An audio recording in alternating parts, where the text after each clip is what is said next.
Bonjour à tous et bienvenue dans cette nouvelle vidéo de Nous sommes tous des grenouilles. Nouvel entretien avec Tristan. Après Pluton, après Saturne, on s'attaque à Uranus aujourd'hui euh, avec beaucoup de plaisir. Je suis ravie de te revoir, Tristan, pour cet entretien. Pareil, bonjour tout le monde, ravi de te revoir aussi et bonjour à toute ta communauté et puis à la mienne puisque on publie chacun Oui, sur son site. tout à fait. Et je suis ravi aussi de poursuivre ces petits entretiens avec ce nouveau sujet du moment. Ouais. Uranus, une planète un astre qui nous relie à notre partie plus rebelle. À notre émancipation. Ça, c'est une planète sympa quand même, hein. Mm. Donc, pour continuer, Uranus, comme qu'on a fait avec Saturne et Pluton, ce qui serait sympa, c'est de faire un petit débrief sur sa symbolique, ce qu'elle représente pour nous dans un thème. Mm. Et puis dans le collectif aussi, parce qu'il y a le thème individuel, mais il y a aussi le collectif, et son histoire. Ok, Son histoire de quand est-ce qu'on l'a découvert et à quel moment on était les consciences quand cet astre a été découvert, en fait. ok. Alors, Uranus, déjà, c'est sur l'ensemble des astres du système solaire que l'on utilise et qu'on étudie en astrologie, c'est le premier astre que l'on ne voit pas à l'œil nu. Donc qui n'a pas été observé autrement qu'à la lunette. Et sa découverte donc, va correspondre à un moment en fait où l'humanité accède dans sa conscience à une part d'elle qui n'est pas visible à l'œil nu. Ça, c'est déjà un symbole vachement Ok. intéressant parce que Uranus est un astre qui ouvre une porte en fait sur le monde spirituel ou sur la conscience que l'homme est un être fait non pas que de chair, mais avant tout est un être spirituel. Il ouvre la porte après Saturne des astres qu'on appelle transsaturniens, donc au-delà de Saturne, et Mhm. il commence à nous ouvrir à la conscience que nous sommes des êtres d'esprit et pas que des êtres de chair et de matière. Donc ça, déjà, c'est un point que je trouve très symbolique et très important, c'est de bien voir qu'il y a cette différence entre ce que l'on peut voir et puis ce que l'on ne voit pas, ou en tout cas sur Ouais. lequel la vision n'est pas évidente et pas immédiate. Donc, en dessous de Saturne, les astres que l'on voit sont tous des astres avec lesquels on est assez familier dans notre fonctionnement dans la matière, en fait. D'abord, des choses qui nous concernent directement et premièrement, comme le Soleil, notre énergie de vie, puis les premiers astres qu'on dit personnels parce qu'ils nous touchent beaucoup sur notre manière de penser, de ressentir, nos désirs, etc. Tu vois, tout ce qui est Mm. Mercure, Vénus, les émotions avec la Lune. Et puis ensuite des astres un peu plus civilisationnels, un petit peu plus larges, qui vont plutôt concerner notre comportement dans la société, comme Jupiter et Saturne. Euh, et au-delà, en fait, au-delà de Saturne, on a atteint en fait toutes les formes de conscience qui nous permettent d'être fonctionnels en tant qu'individus dans une société. En gros, pour le résumer, Jupiter qui est de la justice et Saturne qui est la loi intérieure, la rectitude, l'intégrité, etc., la souveraineté qu'on peut incarner, c'est-à-dire sa loi intérieure que l'on incarne ou la responsabilité individuelle, bien Mm. comprise de chacun, bah, en fait, si on vivait dans une société où tout le monde respectait la loi et que, en même temps, chacun était responsable et intègre, pas de problème. Une société Mm. est déjà fonctionnelle, en fait. On a déjà tous les outils pour, avec ces formes de conscience-là. Donc, quand on va au-delà, on va vers, en fait, un détachement par rapport à la matière. Une Mm. compréhension que notre vie ne se résume pas à des êtres de chair et de matière qui doivent fonctionner en eux-mêmes, qui doivent fonctionner dans la société, qui ont des besoins physiologiques, etc. Donc j'étais en train de dire que Uranus, c'est une énergie qui nous amène vraiment, du coup, à cette forme d'émancipation première. Tout à l'heure, tu as dit révolte un peu. On va voir pourquoi aussi on peut le vivre sous forme de révolte et pas forcément toujours avec cette conscience émancipatrice, mais c'est une émancipation par rapport à la condition matérielle, en fait. Mm. Et cette énergie uranienne, donc émancipatrice, libératrice, etc., arrive à la conscience de l'humanité à la fin du XVIIIe siècle, vers 1780 quelque chose, je ne sais plus la date exacte en tête. Je crois que c'est 82, mais je ne suis pas sûr, c'est peut-être une bêtise, il faut vérifier. Et donc, elle arrive au moment où, en Occident, l'Europe est en train d'amorcer de plusieurs manières, puis les Amériques aussi, un grand mouvement de libération par rapport au pouvoir souverain qui était des énergies saturniennes. Et c'est Mm. l'arrivée, en fait, d'émancipation des États-Unis par rapport à l'Angleterre, où ils deviennent libres et indépendants, même d'une certaine manière de l'avènement d'une forme de royaume en Angleterre avec un parlement dans les années, dans ces mêmes années-là, un peu avant. Et puis, en France, c'est la Révolution de 1789 qui va faire tache d'huile progressivement et qui va donc libérer progressivement les sociétés, les nations d'un pouvoir souverain absolu vers des formes plus démocratiques ou en tout cas qui amènent la capacité d'entreprise.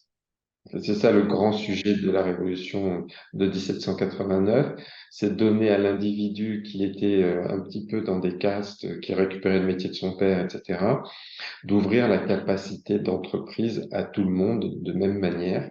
Donc c'est une révolution bourgeoise, hein, des gens qui Mm. ont envie de pouvoir s'émanciper, d'avoir une autorisation pour faire ci ou pour faire ça, et donc qui se libèrent. Donc on, on est donc dans ce contexte, Uranus vient à la conscience de l'humanité quand l'humanité s'émancipe du symbole du pouvoir souverain qui est l'héritage en fait. Tu reçois une charge par héritage. Donc le roi, il reçoit la charge de son royaume par héritage, et puis toute la société était un peu construite comme ça sur des silotages qui étaient liés à la filiation. Et là, Mm. on s'émancipe de ça, et tu peux être fils de cordonnier et devenir médecin. Voilà, ce qui avant était pas imaginable. Donc, Ouais, donc c'est pas un petit, c'est un gros changement en fait à ce moment-là de société. c'est un gros changement.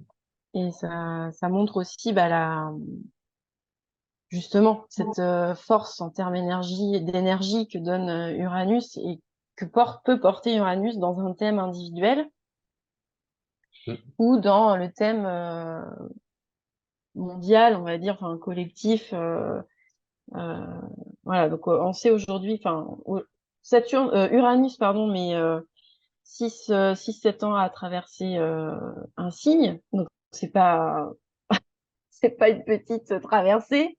Quand il rentre dans un signe, eh ben, on a bien le temps de travailler cette conscience, en fait, à ce moment-là.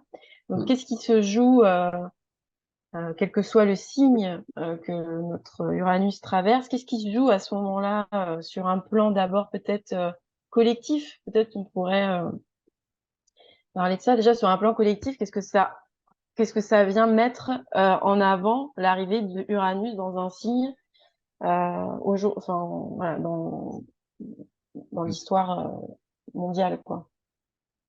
Euh, le principe d'Uranus, c'est toujours le même, c'est de rechercher, enfin de permettre une émancipation et une libération par rapport à quelque chose qui était contraint ou en esclavage ou ce que tu veux. Mm. Par exemple, quand Uranus est passé dans le Bélier, euh, on a eu le printemps arabe. En même temps, Uranus, Jupiter dans le Bélier, pouf, ça a fait des petites révolutions et ça a fait le printemps arabe. Mm. Alors, il est resté 7 ans dans le Bélier, donc à peu près, enfin, j'ai pas la durée exacte en tête, mais c'est vrai que la moyenne c'est 7 ans parce que il fait un tour du zodiaque en 84 ans. Donc, Mm. c'est un point important aussi, la Ça, c'est intéressant aussi, 84 ans. l'évolution d'Uranus, c'est à peu près aujourd'hui notre longévité en Occident. Mm. Ouais. Et à mon avis, c'est pas un hasard. C'est Mm. pas un hasard si on est passé à ce stade et qu'il y a une espèce de plafond de verre dans notre moyenne, hein. Il y a des gens qui vont au-delà et Oui, des gens oui. qui vont bien en dessous. Mais dans une espérance de vie, aujourd'hui, on est passé à une espérance de vie qui nous permet de faire un cycle complet d'Uranus Mm. et qui voudrait dire en fait, qui nous permet de parcourir une forme d'émancipation de notre être sous toutes ses formes, sur toutes les expériences de vie du zodiaque, pour arriver en fin de vie avec une conscience où l'esprit a repris le dessus sur la matière. Mm. Tu meurs à 30 ans, tu meurs à 40 ans dans les mines, c'est pas la même chose que si tu as pu faire un cycle de vie complet et expérimenter toutes ces formes-là.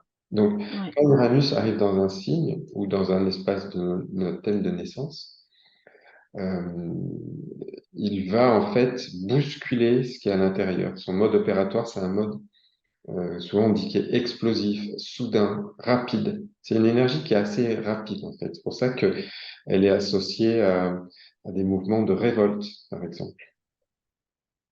Euh, Si tu regardes ce qui se passe aujourd'hui avec Uranus en taureau, Mm. le taureau, si tu le prends sur le plan mondial, c'est la ressource de la Terre. Ouais. Si tu veux faire la différence entre un thème de naissance et une vision mondiale, tu penses les maisons et les signes en correspondance, certes, mais sur le plan mondial. Donc, Ouais. la maison 2 d'un thème de naissance, c'est les ressources propres. Le taureau, en tant que deuxième signe, ce sont les ressources de la Terre. D'accord. Et dans notre rapport à ces ressources, par exemple, il y a la gestion de la monnaie. Mm. Regarde ce qui est en train de se passer aujourd'hui avec la fin du passage d'Uranus en taureau. On est en train de bouleverser un ordre qui est là depuis des dizaines et des dizaines d'années de domination du dollar sur le monde. Mm. De la même manière que on a vécu des perturbations très fortes sur nos accès aux ressources, Ouais. avec des explosions d'oléoducs, avec une guerre, etc., qui est très centrée sur la notion des ressources naturelles, Ouais. avec des menaces de pénurie tout le temps, des choses qui ont traîné comme ça pendant plusieurs années, euh, où on a vu en fait notre rapport aux ressources se modifier, et en même temps, si on regarde bien ce qui se passe sur le plan mondial, le fait de ne plus être soumis au dollar, c'est une forme d'émancipation. Il y a une partie de la planète qui est en train de s'émanciper Mm. d'une domination absolue, d'une façon de gérer la ressource et la monnaie sur la Terre. Tu vois? Ouais. Pour moi, le passage d'Uranus en taureau, sa finalité, c'est d'amener à ça. Sur le plan mondial, on voit bien comment ça fonctionne, comme dans le passage précédent dont j'ai parlé tout à l'heure avec les printemps arabes, c'était pas que le seul événement, mais l'idée c'était plus que l'individu s'émancipe, que l'individualité s'émancipe. Tu vois, c'était très surprenant le printemps arabe, même s'il y a pu avoir des manipulations diverses et variées, mais peu importe. C'était très surprenant parce que les peuples du, du- de ces pays-là sont beaucoup plus dans des habitudes dans une forme de soumission, ou l'était beaucoup Mm. plus. Et de les voir se réveiller aussi fortement, c'était vraiment quelque chose de très surprenant. C'était l'individu qui reprenait sa liberté et qui disait, bah non, je suis pas d'accord. Il y a eu quelque chose de cet ordre-là qui était très fort. Mm. Euh, sur un plan individuel, le passage d'Uranus, par exemple dans les maisons, cette fois-ci, il va, dans ce que j'ai pu observer dans des cours que je fais, euh, en premier lieu, Uranus va toujours agir comme là où il se passe, on a une fixation en pensant que à cet endroit-là, on, on- il faut vraiment qu'on fasse quelque chose pour se libérer. C'est-à-dire, on considère l'objet comme un objet émancipateur. Je sais pas si Ok. je veux dire. Et Uranus passe dans ta maison 6, tu vas te focaliser sur ton travail en pensant que si tu fais bien ton job, ça va te libérer. Hmm. D'accord? Et en fait, au final, tu vas te rendre compte que c'est de ton esclavage à ton travail dont il faut que tu te libères. Ouais. Pareil, tu vois? Et dans le thème de naissance, c'est pareil. La fonction est la même. C'est-à-dire qu'on est d'abord très fixé sur la chose où se trouve Uranus, en y voyant quelque chose qui pourrait nous émanciper, nous libérer, etc. Et on apprend progressivement par des choses qui explosent, en fait, à se libérer de cette croyance qui cachait une forme d'asservissement. Parce Hmm. qu'en fait, euh, et Uranus est une énergie transsaturnienne, c'est-à-dire que l'émancipation ne peut venir qu'à partir du moment où tu vis cette expérience avec une conscience spirituelle qui n'est pas attachée à un besoin matériel. Tu vois? Eh oui, eh oui, tout à fait. Ouais, c'est très intéressant de regarder ça sous cet angle-là. J'avais jamais, j'avais jamais regardé Uranus sous cet angle-là, dans un thème. Du coup, je suis en train de me dire, ah, attends, Uranus, Il est où?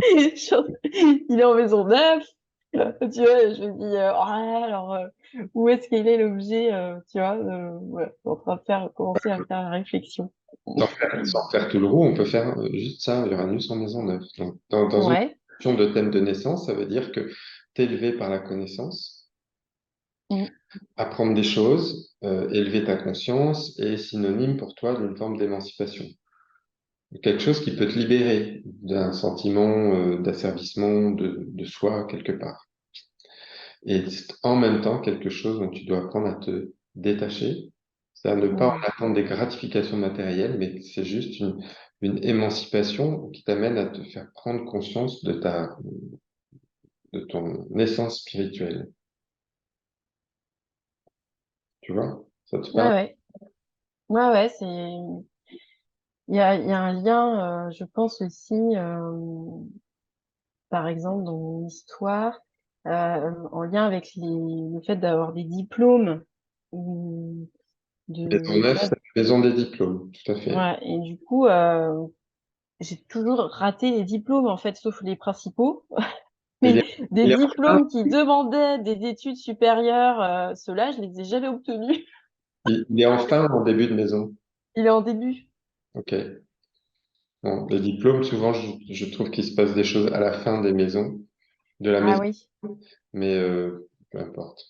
Mais bon, en tout cas, ça me fait penser à ça, dans le sens où il y a comme une quête, de dire que par le diplôme, j'obtiens une forme Oui. de reconnaissance, légitimité. Bon, après, j'ai aussi Jupiter qui est conjoint à Uranus, donc il y a aussi, il y a pas que Uranus tout seul, mais il y a quelque chose qui avait cette impression que voilà, ça pouvait peut-être me servir à ouvrir des portes.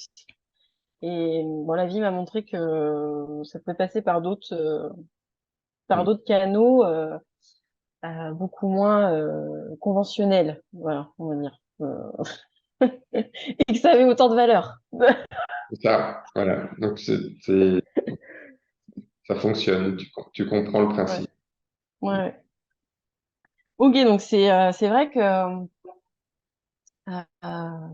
pour ceux qui nous écoutent, voilà, c'est intéressant de regarder voilà où est notre Uranus dans la maison déjà. Bah, quand c'est en individuel, c'est bien de regarder la maison. Et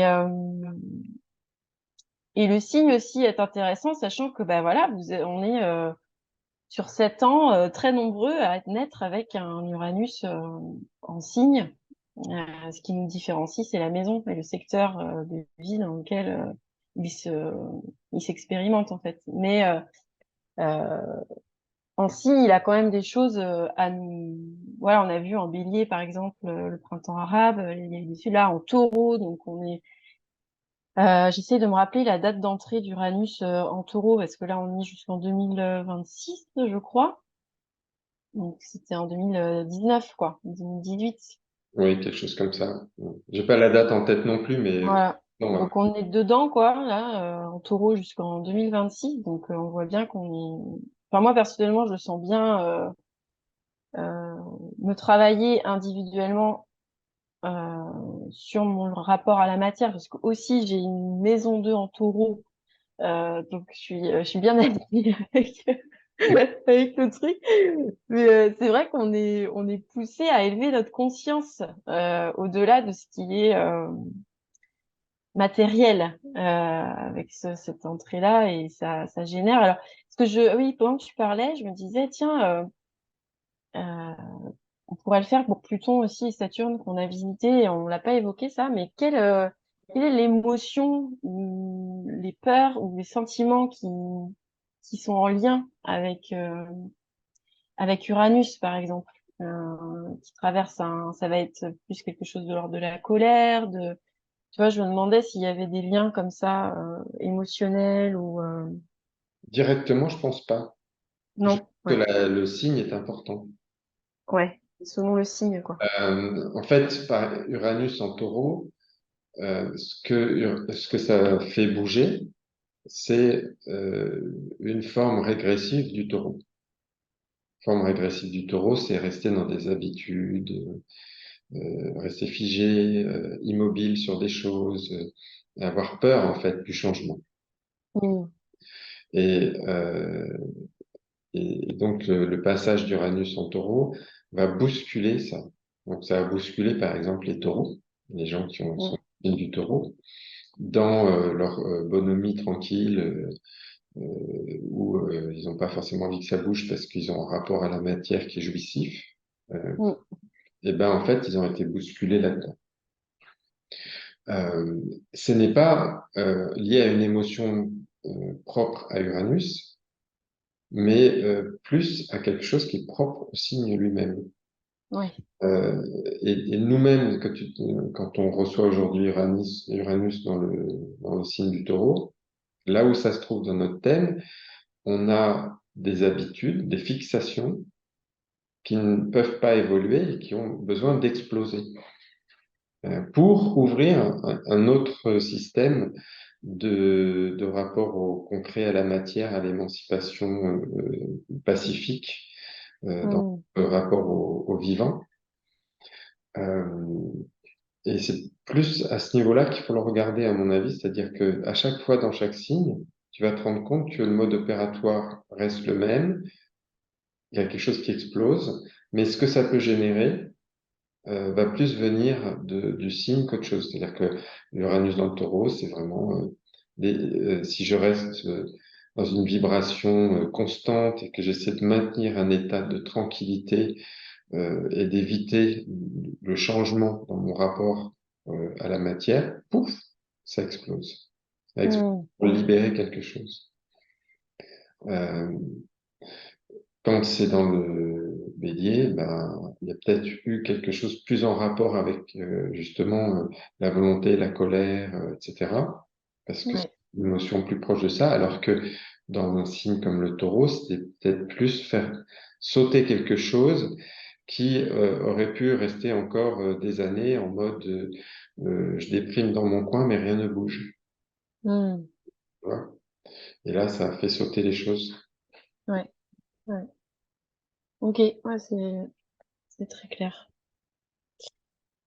Euh, et sans transition, il y a une configuration qui est aujourd'hui d'actualité, enfin qui était surtout il y a quelques jours, quelques semaines d'actualité, qui est en train de se détendre peut-être un peu, mais on tenait à en parler. En tout cas, c'était ce lien avec d'Uranus avec les nœuds lunaires.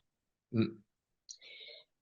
Donc ça, voilà, je te laisse embrayer là-dessus, parce que c'est vrai que c'est un sujet qu'on avait envie d'aborder ensemble sur cette vidéo. Oui, les nœuds lunaires, ils restent 18 mois dans un signe, donc c'est beaucoup plus rapide que Ouais. l'âge d'Uranus. Mais donc, actuellement, ils ont traversé le taureau, ils le traversent dans le sens inverse du zodiaque, donc là, ils, euh, ils remontent vers le bélier, ils vont Mm. pas vers les gémeaux. Donc, ils sont déjà croisés, il y a déjà pas mal de distance entre les deux. D'accord. Le point qui m'intéressait de développer autour de ça, c'est quand on a pris conscience du chemin de vie et des nœuds lunaires, on sait que Mm. une période le nœud nord est en taureau, elle nous demande d'apaiser quelque chose. Mm. de retrouver du calme en soi, de retrouver un rapport sain par rapport à la matière et de s'apaiser versus être tout le temps en train de brasser des émotions fortes, voire de la paranoïa, de la suspicion, voilà, brasser de l'intérieur en permanence avec le Sud en Scorpion. Mm.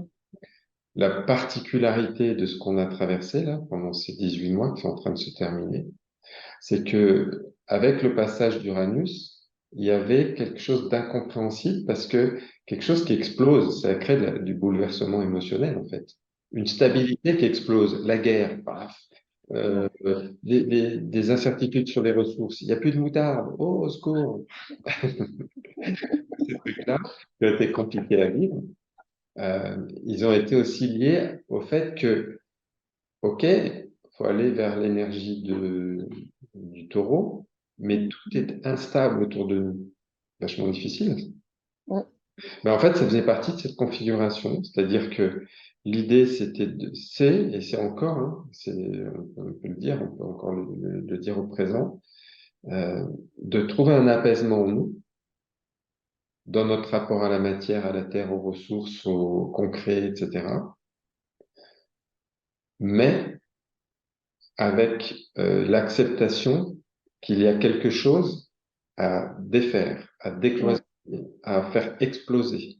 C'est-à-dire que la paix ne se retrouve aujourd'hui que quand on a accepté de la déconstruire, de faire exploser un immobilisme dans lequel on était enfermé, qui était un ersatz de paix, de tranquillité, mais en fait, Mm. en profondeur, ne l'était pas du tout.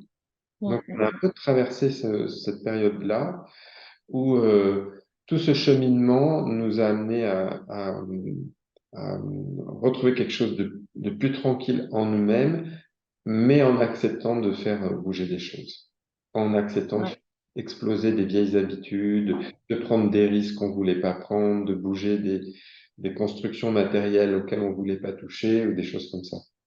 Ça, c'était un peu la singularité de ce passage du nœud nord en taureau, c'est qu'il n'était pas tout seul dans le taureau, donc il fallait Mm. arriver à combiner euh, nécessaire émancipation de vieillerie pour retrouver un apaisement.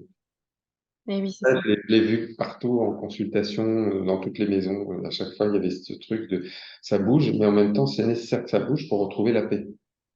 Et si ça bouge pas, ça devient de plus en plus tendu, en fait.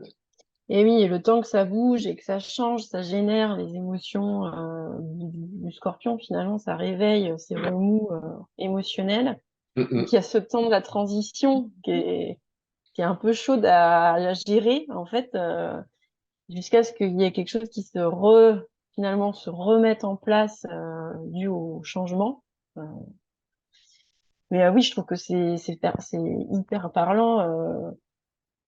Moi, autour de moi, beaucoup disaient, je sens que j'ai pas le choix, en fait. On me laisse, enfin, il y a toujours le choix, mais il y a quelque chose qui pousse plus fort, qui dit, là, c'est soit je fais quelque chose, soit ça marche plus, quoi, en fait. Et on est un peu, moi, j'avais l'impression des fois où on est comme un gros coup de pied au cul qui nous fait sortir vraiment du truc parce que c'est ça. Et soit tu résistes à ça et tu peux, mais c'est assez douloureux. Soit tu oses franchir le pas et il y a il y a ce temps de latence qui peut être très déstabilisant, qui réveille les peurs et tout ça, mais c'est sûr qu'une fois que ça a été franchi, il y a en effet l'apaisement qui vient en suivant. Et peut-être aussi, bah, du coup, une reconstruction derrière qui doit se faire avec le nouveau, en fait, et sans trop savoir un peu la forme que ça peut prendre. J'ai l'impression qu'il y a ça aussi, c'est qu'il y a, comme s'il y avait des choses à créer de nouveau dont la forme n'est pas vraiment consciente. Est-ce que ça peut être en lien Euh, il y a quelque chose dans la construction de l'énergie d'Uranus qui amène un renouveau, mm, puisque ça libère et émancipe. Et en fait, la base de ce renouveau, elle est toujours d'avoir nettoyé quelque chose d'ancien qui finalement euh, était devenu une forme de prison, quelque Mm, chose qui nous a servi en fait, qui nous mm, limite dans notre expression personnelle. Euh, et des gens que j'ai eu souvent, enfin des cas de gens que j'ai eu souvent, c'est des générations de gens qui ont Uranus en Balance. mhm, Et Uranus en Balance, en fait, c'est des gens qui s'émancipent des conventions euh, et qui en même temps au départ sont attachés aux règles, conventions, etc., mais pour mieux s'en émanciper après. mm, mm, mm, L'objectif, c'est pas de détruire toute forme de règles harmonieuses dans la société, c'est de s'émanciper des règles qui, en fait, deviennent des carcans ouais, et ne permettent plus d'exprimer clairement quelque chose, enfin, sont plus à jour par rapport au sens de l'équilibre, de l'harmonie à un moment donné, en fait. mm, Et mm, c'est pareil dans tous les signes. Il y a cette idée de euh, la face sombre du signe qui, avec le temps, s'est endormi et est devenu quelque chose de lourd. Ben, en fait, Uranus vient mettre un coup d'explosion dedans, en fait, pour qu'on se défasse de ça comme d'une vieille peau et retrouver une nouvelle jeunesse dans notre rapport à cette énergie-là, qui est plus libre, en fait. C'est, en fait, en parlant, j'ai presque comme une sensation quand j'ai dit vieille peau, d'animal qui mue, ouais. Mm, qui mue, c'est-à-dire que pour grandir dans notre espace en conscience, à un moment, la peau euh, ouais. est Elle devenue, devient trop petite. elle est plus assez élastique, elle ne permet Ouais. plus d'avoir une souplesse dans l'existence. Et l'énergie d'Uranus, c'est vraiment faire exploser cette vieille peau Ouais. et retrouver un nouveau rapport à la vie et à l'énergie d'un signe ou je ne sais quoi, pour permettre un nouveau développement. Et pour moi, Mhm. il va toujours plus loin dans une prise de conscience de notre essence profondément spirituelle. Et profondément spirituelle, pour moi, ça veut dire d'avoir conscience qu'on est énergie avant d'être matière. Mm, Et donc de libérer quelque chose qui permet de libérer un peu plus d'énergie pour que notre expérience dans la matière soit un peu moins enfermée dans cette construction. mm. Et quelle serait la face sombre d'Uranus? Là, on parle surtout de son côté émancipé, mais on peut aussi le vivre d'une manière Oui. moins consciente, on va dire.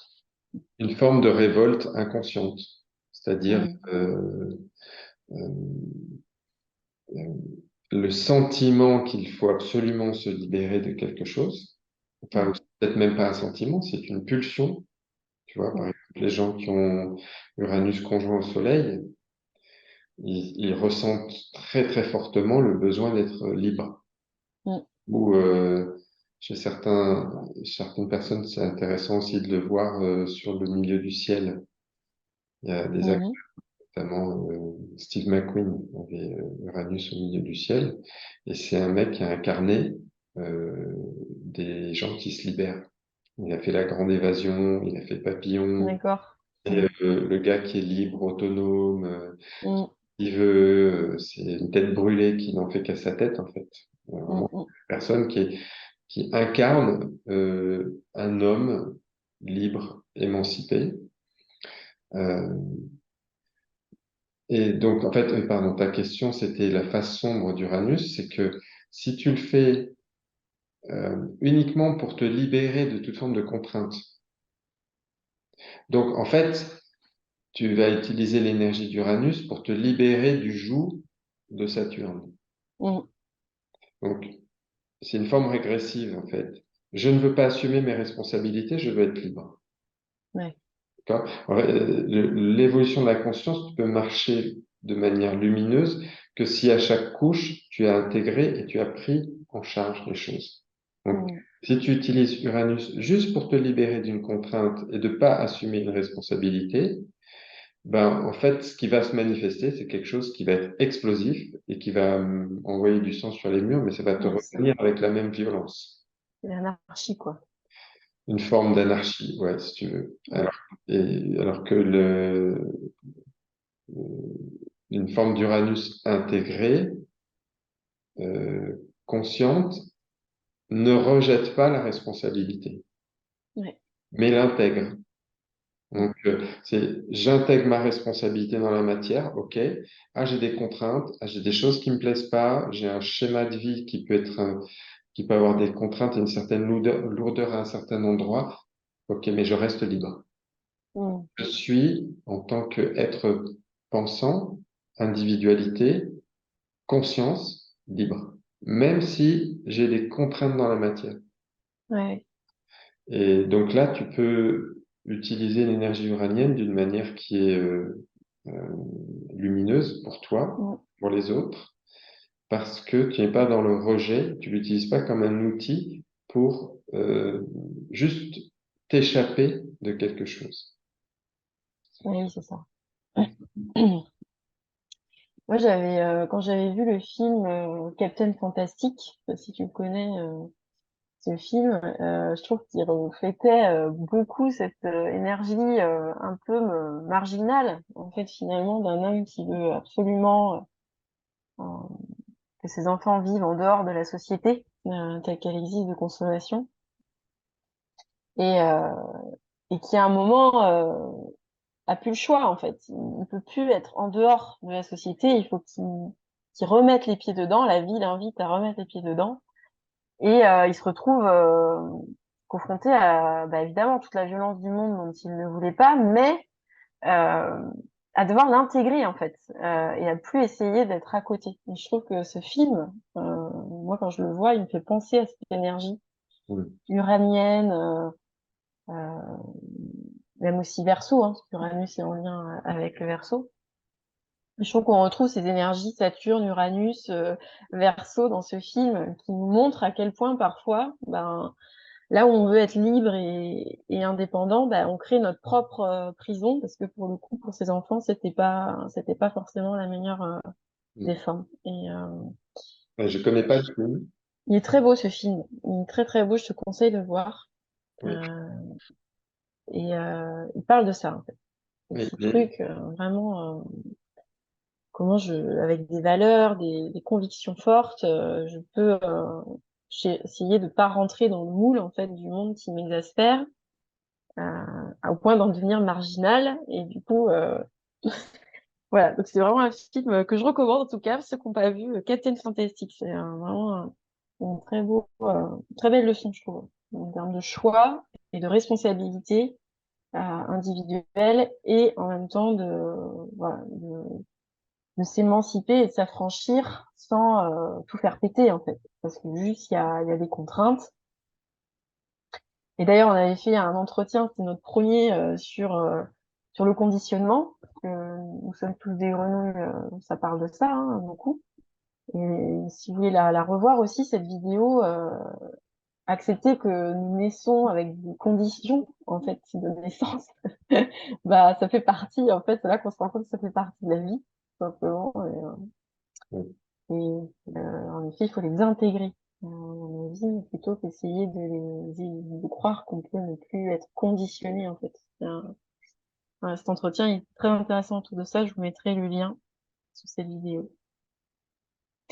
Est-ce que à ce stade, bah, on arrive vers la fin. Est-ce que toi, Tristan, t'aurais envie de rajouter quelque chose qu'on n'aurait pas évoqué sur Uranus, ou si tu as envie d'ajouter autre chose en dehors du sujet de la vidéo?